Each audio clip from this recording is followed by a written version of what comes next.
નમસ્તે વિદ્યાર્થી મિત્રો, ધોરણ 10 ની અંદર આપનું બધાનું હાર્દિક સ્વાગત છે. આપણે 10મા ધોરણની અંદર આ વખતે અંગ્રેજીની અંદર ઘણો કોર્સ બાદ થઈ ગયો છે. જે આપણા 10 પાઠ હતા એની અંદર હવે આપણે માત્ર 6 પાઠ, માત્ર જે લેસન નંબર 6 સુધી છે એ જ આપણે અભ્યાસ કરવાનો છે. ટેક્સ્ટ બુકની અંદર જે 10 પાઠમાંથી 7, 8, 9 અને 10 આટલા ટેક્સ્ટ જે સેશન છે, ટેક્સ્ટ વિભાગ એ કાઢી નાખ્યો છે, પણ એનું લેખન કાર્ય અને ગ્રામેટિકલ મુદ્દા, કમ્પોઝિશન એ બધું યથાવત છે. એટલે આપણે અભ્યાસ કરવાનો છે માત્ર 6 લેસનનો. તો આપણે આજે લેસન 1 ની શરૂઆત કરશું કે જે આપણે સત્ર 1 માં પૂર્ણ કર્યું. જે વિડીયો આપણે મોકલતા હતા એની અંદર પણ સ્ટુડન્ટ્સને શું છે કે અલગ અલગ જે ક્વેરી હતી કે ભાઈ ટીચર જે છે જે એ કરાવે તો અમે કંઈક એને પૂછી શકીએ, અમને કંઈ ક્વેશ્ચન હોય તો અમે એને કહી શકીએ. એ માટે થઈ અને સરે અમને કીધું કે તો તમે પાછું જે છે એ ફરીથી તમે લઈ લો. તો આજે આપણે લેસન 1 ની શરૂઆત કરશું. આપણો જે લેસન 1 છે તે અગેન્સ્ટ ધ ઓડ, બરાબર, સામા પ્રવાહે, અગેન્સ્ટ ધ ઓડ એટલે કે સામા પ્રવાહે. હવે મિત્રો થોડી આપણે કોર્સની વાત કરી તો હજી આપણે તો તમે બ્લેક બોક વિશે મને પૂછશો કે સર જે આપણું પૂરક વાચન છે બ્લેક બોક એની અંદર શું થાય, તો તમને કહી દઉં કે આપણા જે લેસન છે લેસન એ છે 1 થી 6, પછી છે બ્લેક બોક. બ્લેક બોક ની અંદર છે લેસન 1 થી 12. આપણે 1 થી 12 લેસન નો અભ્યાસ કરવાનો છે બ્લેક બોક ની અંદર. તો પાછું તમે કહેશો કે સર તો પોયમ રહી ગઈ હજી, તો પોયમ ની અંદર પણ કહી દઉં કે પોયમ જે છે એ 1 and 2, પેલી અને બીજી પોયમ જે છે આપણી એ આપણે ભણવાની છે. તો આટલો જે છે એ આપણો કોર્સ છે ટેક્સ્ટ બુકનો. આપણે સૌ પ્રથમ ટેક્સ્ટ બુકના કોર્સને અનુસરશું, ટેક્સ્ટ બુકનો કોર્સ ફોલો કરશું અને સાથે એક્ટિવ પેસિવ મુદ્દો ચાલે છે. એક્ટિવ પેસિવનો મુદ્દો પૂરો થઈ જશે એટલે ઇનડાયરેક્ટ સ્પીચનો મુદ્દો ચાલશે, બરાબર.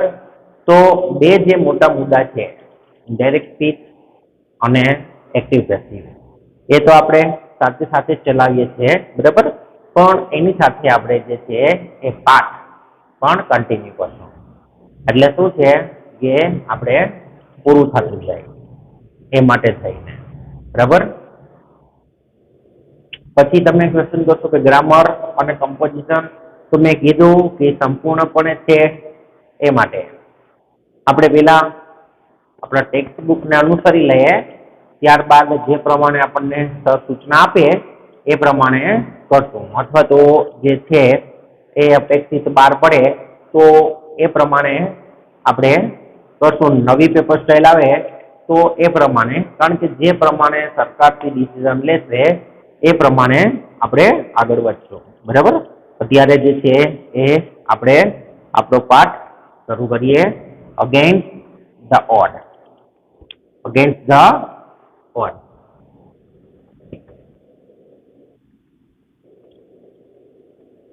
મિત્રો આની અંદર જે છે એ 3 સ્ટોરી છે, રિયલ છે. કે એક છે ટ્રેક્સ ટુ તાજનગર. આપણો પહેલું ભણશું આપણે ટ્રેક્સ ટુ તાજનગર.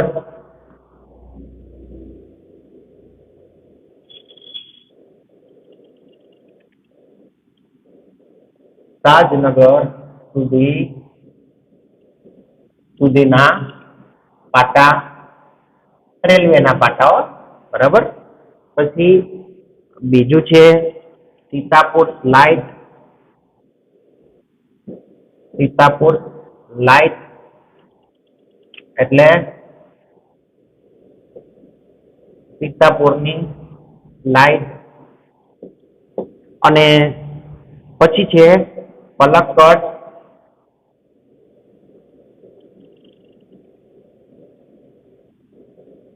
લાઇબ્રેરી.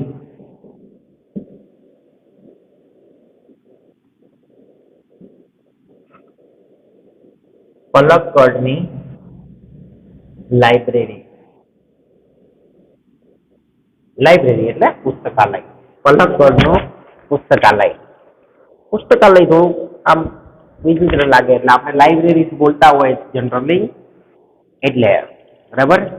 તો ટ્રેક્સ ટુ તાજનગર ની વાત કરીએ આપણે તો પેજ નંબર ટેક્સ્ટ બુકની અંદર 2 અને જો 9 હોય તો એની અંદર પણ પેરેગ્રાફ હોય છે. પણ એ પેરેગ્રાફમાં એવું હોય કે વચ્ચે વચ્ચેથી અમુક લાઈન કટ થઈ જતી હોય છે, એટલે આખું લેસન હોતું નથી. તો આખું લેસન જે છે એ ટેક્સ્ટ બુકની અંદર આપણે અભ્યાસ કરીએ. For 25 years, the residents of Tajnagar village near Gurgaon lobbied for a railway station in their village. 20 વર્ષથી તાજનગર નજીક 20 વર્ષથી ગુરગાંવ નજીક એક ગામ તાજનગરના રહેવાસીઓને તેમના ગામમાં સ્ટેશનની તીવ્ર ઈચ્છા હતી કે તેમના ગામમાં રેલવે સ્ટેશન હોય એવી. When that demand was not met, જ્યારે તેઓની ડિમાન્ડ પૂર્ણ કરવામાં ન આવી, the villagers decided to take matters into their own hands. તો ત્યારે એ ગામ લોકોએ તે બાબતને પોતાના હાથમાં લેવાનો નિર્ણય કર્યો. હવે એ બાબત અમે પોતે અમારા હાથમાં લઈ લેશું. They pulled in 21 lakh rupees and built a railway station on their own. તેઓએ 21 લાખ રૂપિયાનું ફંડ ભેગું કર્યું અને પોતાનું રેલવે સ્ટેશન બાંધ્યું. બરાબર.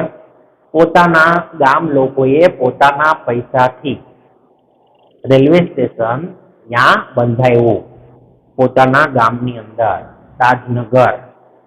હવે જોઈએ આપણે એની વિગત તો શું છે. Most of the 3000 people living in the village are farmers.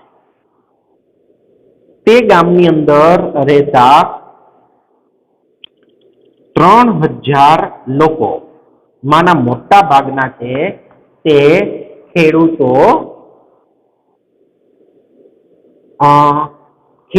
છે. But such was the burning desire to have a railway station in the village. Everybody contributed according to their capacity.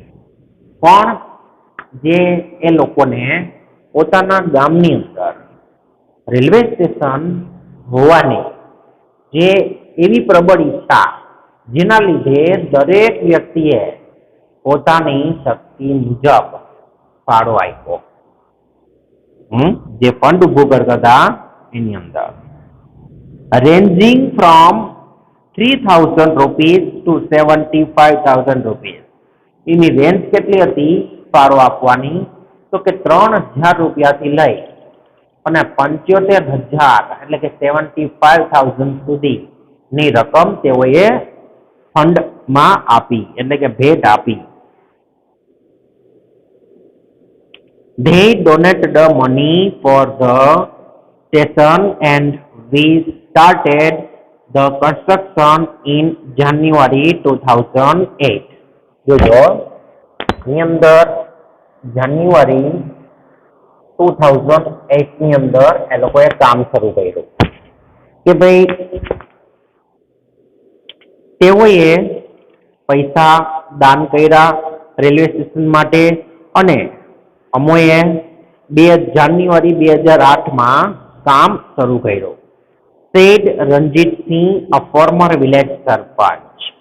પૂર્વ વિલેજ સરપંચ રણજીતસિંહે કહ્યું. આ જે sentence છે એ રણજીતસિંહનું બોલેલું same to same મૂકેલું છે એટલે તમે જોશો કે ઇન્વર્ટેડ કોમામાં આપેલું છે. સ્ટાર્ટિંગ પણ ઇન્વર્ટેડ કોમા છે અને એન્ડમાં પણ છે.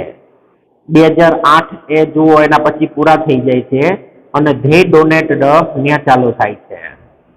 તો ત્રીજો પેરેગ્રાફ જોઈએ તો there are a large number of people in the village who need to go to Gurgaon, Delhi and Rewar.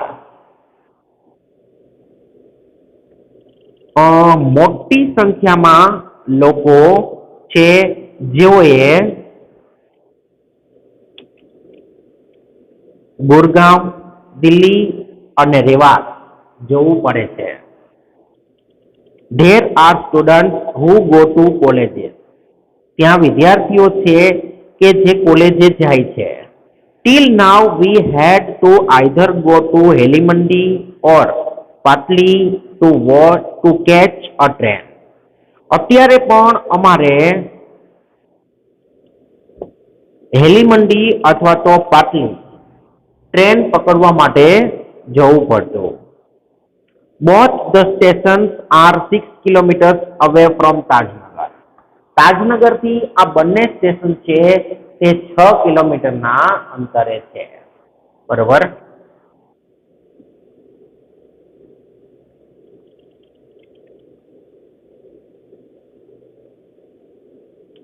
We thought when the railway lines passed through the village, we would have a station here.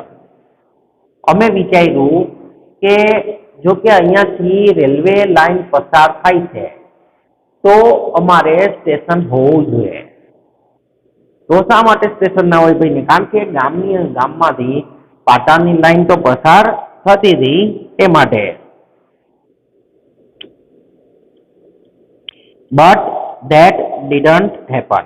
પણ એવું ના થયું. So we raised the demand in 1982.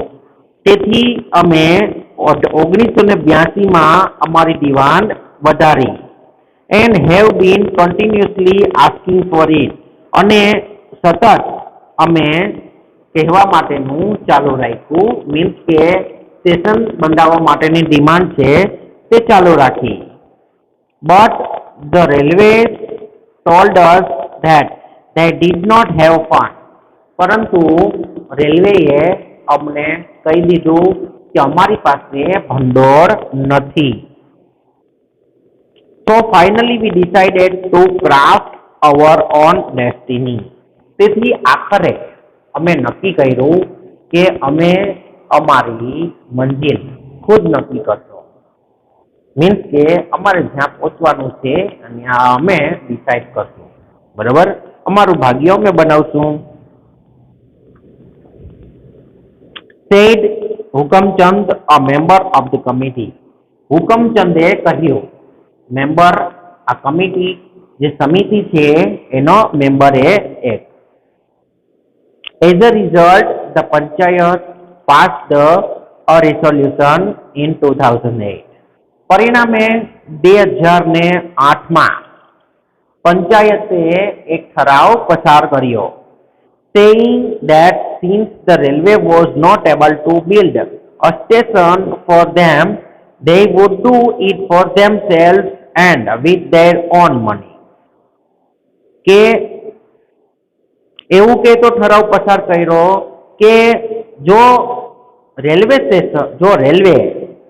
A station બાંધી આપવા માટે થઈને સક્ષમ ન હોય તો તેઓ પોતાની જાતે પોતાના પૈસાથી રેલવે સ્ટેશન બાંધશે. Soon an 11-member team was formed. થોડીક જ વારમાં થોડા સમયમાં 11 સભ્યોની એક ટીમ રચવામાં આવી and the team started collecting money from village. અને આ ટીમે ગામમાંથી પૈસા ઉઘરાવવાનું શરૂ કર્યું. On 7th January 2010, 7મી જાન્યુઆરી 2010 ના રોજ, as a result of their efforts, the first railway station in the country on which the railway did not have to spend a single rupee started operation. 7 જાન્યુઆરી 2010.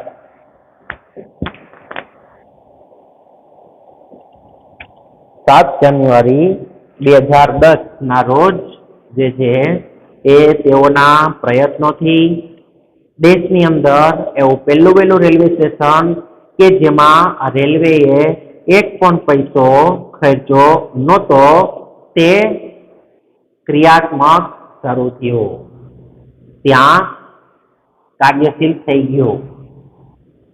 એક તાજનગરનું એવું રેલવે સ્ટેશન જેમાં રેલવેએ એક પણ પૈસો આપ્યો નહીં, બધું આખો ખર્ચ એ ગામ લોકોએ પોતે ઉઠાવ્યો, પોતે પૈસા ભેગા કરી સમિતિએ અને ત્યાં રેલવે સ્ટેશન બાંધ્યું. બરાબર, એટલે જ આનું નામ છે અગેન્સ્ટ ધ ઓડ, સામા પ્રવાહે, કે રેલવે ના પાડી તો એની સામે થઈ અને કે તો અમે બાંધશું. બરાબર, ચાલો તો અહીંયા આ જે પહેલો ભાગ છે એ પૂરો થાય છે, ટ્રેક ટુ તાજનગર. હવે આપણે બીજો જોઈ લઈએ, સીતાપુર લાઇટ. પણ સીતાપુર લાઇટ જે છે એ આપણે શરૂ કરશું તો પાછું અધૂરું મૂકવું પડશે. બરાબર, તો અહીંયા આપણે આ જે આપણો ટ્રેક ટુ તાજનગર સુધી રાખશું. આ જે છે એ આપણે કાલે લેશું, પણ તમારે હોમવર્કની અંદર જે છે એ ટ્રેક ટુ તાજનગર ના સ્પેલિંગ 2 વાર લખી પાકા કરવાના છે.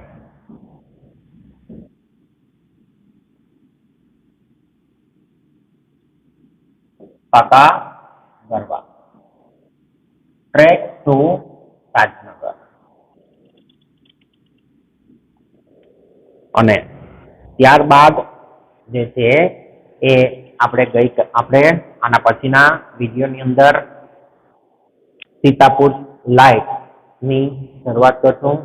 થોડું તમને હાઇલાઇટ આપી દઉં તો સીતાપુર ગામની અંદર જે છે એ લોકો અંધકારમય જીવન જીવતા હતા, જેના લીધે ઘરોમાં પાવર નહોતો. જે આપણે લાઇટ હોય ને એ લાઇટ નહોતી, એટલે એમજીપી જે છે એમજીપી મેરા ગાંવ પાવર એણે એના પ્રયત્ન કર્યા કે જે ઘર સુધી લાઇટ પહોંચે ને એ પણ લાઇટ સાવ નોર્મલ ખર્ચમાં પહોંચે. કારણ કે ખેડૂતો જે છે એ ગરીબ હોય છે, એને કારણે તે એફોર્ડ કરી શકતા નથી લાઈટ, એટલે એને ઝાઝો ખર્ચ પણ ન થાય એ માટે થઈ અને એ લોકોએ MGP ની રચના કરી અને ઘર ઘર સુધી લાઈટ પહોંચાડે છે. એ લાઈટ કઈ રીતના પહોંચાડે છે, શું કરે છે એમાં, બરાબર, અને કોણ આ કાર્ય કરે છે એ આપણે આના પછીના વિડીયોની અંદર જોશું. ત્યાં સુધી બધા વિદ્યાર્થી મિત્રો આવજો.